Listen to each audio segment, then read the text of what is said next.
नमस्कार दोस्तों, आज सभी को एक और नई कहानी सुनाती हूँ। कांटे भरी राहें, भाग 29। आप सभी से अनुरोध करती हूँ कि हमारे चैनल को लाइक, शेयर, कमेंट्स और सब्सक्राइब करें।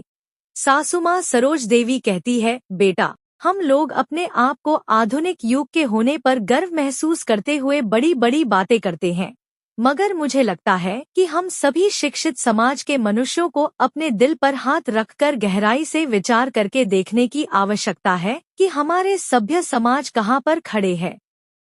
हम लोग अक्सर पुराने तथा जंगलों में रहने वाले अवहेलित लोगों पर अंगुलियां उठाने की प्रयास करते हैं, मगर मेरे विचार में तो यही कहता है कि हमें फिर से एक बार उन दिनों के और पीछे मुड़कर देखने की आवश्यकता है कि तुलनात्मक रूप से उन लोग हमारे सभ्य समाज के लोगों से ज्यादा बेहतर है।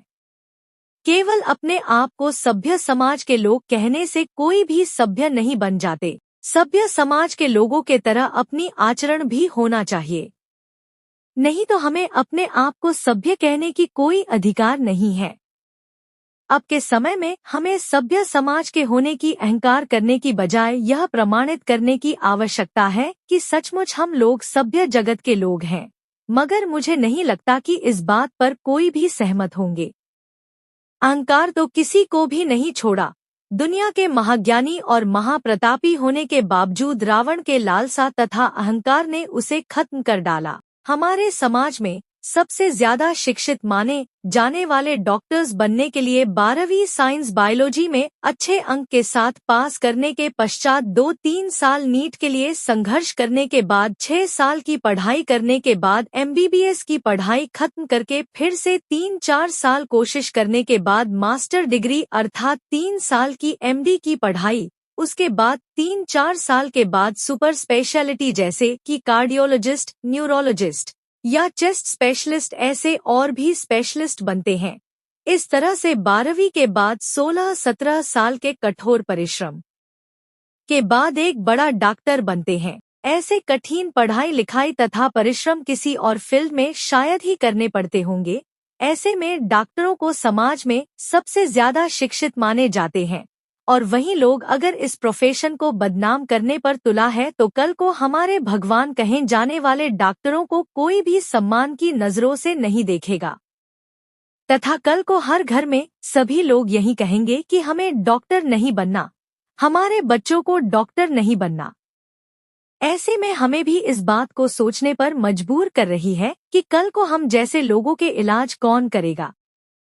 आज देशव्यापी डॉक्टरों के हड़ताल से सभी को इस बात की एहसास होना चाहिए कि हमारे समाज में डॉक्टरों की कितना अहमियत है। न केवल आम जनता, देश के सीनियर डॉक्टरों को भी अपने संयम तथा अहमियत बरकरार रखने की न केवल कोशिश तथा जद्दोजहद करना चाहिए, लेकिन कोलकाता के सीनियर डॉक्टरों ने मिलकर बर्बरतापूर्ण कांड करके डॉक्टर समाज के जो परिचय हमारे समाज के लोगों तक पहुंचाया है, उसे सोचने पर भी रूह कांप जाती है।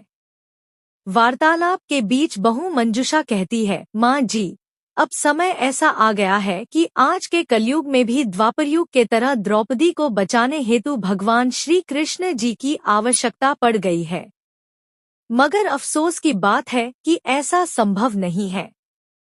आक्षेप जताते हुए सासू माँ सरोज देवी कहती है, तुमने ठीक कही है। अब तो महाभारत काल के तरह लाखों करोड़ों दुर्योधन और दुशासन हमारे इर्द गिर्द घूम रहा है। समाप्त। कहानी के अगले भाग के लिए बने रहिए।